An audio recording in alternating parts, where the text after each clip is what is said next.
పవన్ కళ్యాణ్ గారి భార్య గుండు గీయించుకున్నారు కదా లెజినోవా గారు. అవును. ఏంటి ఎలా అనిపించింది ఫస్ట్ మీరు వినగానే? చాలా హ్యాపీ అనిపించిందండి. అందులో ఆమె వచ్చేసి ఫారెన్ అమ్మాయి అయి ఉండి ఒక ఎంత ఇండియన్ని ఇష్టపడుతుంది. తిరుపతిలో గుండు చేయించుకోవడం బాబు గురించి ఆమె మొక్కుకునే కోరిక తీరినందుకు చాలా అంటే చాలా హ్యాపీగా ఉంది. అంటే యూట్యూబ్లో అందరూ అదే చెప్తున్నారు. నాకు కూడా చాలా హ్యాపీ. నాకు పవన్ కళ్యాణ్ గారు అంటే చాలా ఇష్టము. మా బాబుకి అయితే ఇంకా పిచ్చి. మా చిన్న బాబుకి చాలా ఇష్టము. సో నేనైతే చాలా సంతోషంగా ఉన్నాను ఆమె అలా చేయడము. ఆమె అనుకున్న కోరిక తీరాలని కోరుకుంటున్నాము. అంటే దీన్ని ట్రెండ్ సెట్ చేయడం అలా చూస్తారా, లేకపోతే ఎంత భక్తిని నిరూపించుకున్నారు ఆవిడ. ఆమెకున్న భక్తిని, ఆ తిరుపతి దేవుడి పైన ఉన్న భక్తిని ఆయన పవన్ కళ్యాణ్ గారు ఎలా చేశారో తను కూడా తన బిడ్డ గురించి ఎలా మొక్కుకుంది. ఆ కోరిక నెరవేరినందుకు ఆ బాబు మంచిగా హ్యాపీగా హెల్తీగా మళ్ళీ ఉన్నాడు కాబట్టి సో ఆమె ఇవ్వడము చాలా మంచి విషయము. తిరుపతి దేవుడు మీద ఉన్న ఆమె భక్తి మెచ్చుకోవాల్సిన విషయం. ఎందుకంటే ఫారెన్ అమ్మాయి ఉండి అంత ఇష్టపడుతుంది మన తెలంగాణని. మతాలు వేరు గౌరవించడము,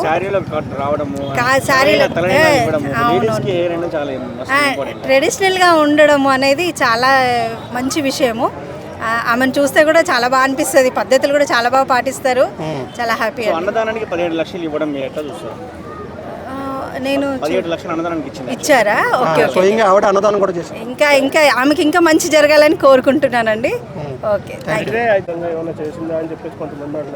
లేదండి, మన నమ్మకం అండి. దేవుడు ఒక్కటే, మనము పూజించే దాంట్లో ఉంది. కానీ దేవుడు ఇప్పుడు క్రిస్టియన్ అయినా ఒక్కడే దేవుడు.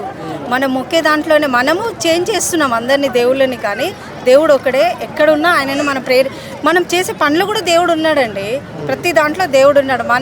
మన నమ్మకమే మనకు. సో చర్చికి వెళ్ళాలి, మసీదుకి వెళ్ళాలి, గుడికి వెళ్ళాలి అని లేదు.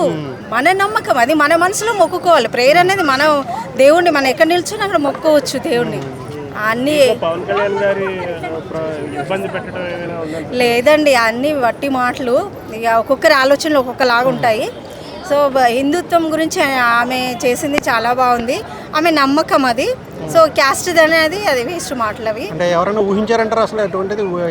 మెగా ఫ్యామిలీ ఊహించిన విషయం జరిగింది అక్కడ. ఇంకా అసలు మెగా ఫ్యామిలీ ఏంటి, అసలు ఆవిడ అలా చేయడం ఏంటి, నీళ్ళలు ఇవ్వడము అసలు చాలా గ్రేట్ అండి. లాస్ట్ టైం రామ్ చరణ్ గారు మసీదుకి వెళ్ళినప్పుడు కూడా చాలా కాంట్రవర్సీ అయింది. అది తప్పు అండి. నమ్మకం అది మనది. ఇప్పుడు నేను హిందూని, నాకు ఎక్కడైనా టెంపుల్ కనబడి చర్చి కనబడింది అనుకోండి, ఏదైనా నా మనసులో మొక్కుంటాను, అది తీరిందంటే అక్కడికి వెళ్ళి నేను ప్రేయర్ చేసుకోవడం తప్పేముందండి. దేవుడు మన నమ్మకం అది, అంతే. మన ఆలోచనలలో తప్పుంది కానీ అన్నీ ఒకటే, దేవుడు ఒక్కడే. అదొక్కటి మీరు కూడా అందరూ అదొక్కటిని మీరు షో చేయండి ఎక్కువ. చాలా మందికి. ఎందుకంటే దేవుడి మీద ఉండే నమ్మకాన్ని ఆమె అక్కడ తీర్చుకున్నది కాబట్టి మీరు కూడా నమ్మితే ఇలా చేయవచ్చు అన్నట్టు. ఈ మధ్యకాలంలో కొంతమంది హిందూ మతం నుంచి ఇతర మతాలు కన్వర్ట్ అవుతున్నారు కదా, వాళ్ళకి లేదండి, అవన్నీ ఎవరి నమ్మకం వాళ్ళది. వీడియో చూసి మారే ఛాన్స్ ఏమైనా ఉందంటారా? అది వాళ్ళ వ్యక్తిత్వాన్ని, వాళ్ళ మనస్తత్వాన్ని బట్టి ఉంటుంది. మనం చెప్పేది ఏం లేదు. వాళ్ళ మనస్తత్వాన్ని బట్టి మనం పూజించవచ్చు. మనకు ఎక్కడున్నా దేవుడే. అసలు మనము ఇవన్నీ క్రియేట్ చేసుకున్నాం. మనము కులాలని మతాలని మనం పెట్టుకున్నవి అవి. కానీ వేరే ఏం లేదు. దేవుడు అవును, మసీదు పెట్టుకుంటాం కదా, పాటిస్తాము. మనం ఎందుకు పాటించాం? ముస్లింలు ఇప్పుడు వెమ్లవాడలో ముస్లిం దేవుడిది కూడా ఉంది కదా, అక్కడ కూడా మన దేవుడి శివుని మొక్కేసి అక్కడ కూడా వెళ్ళి దండం పెట్టుకుంటాము.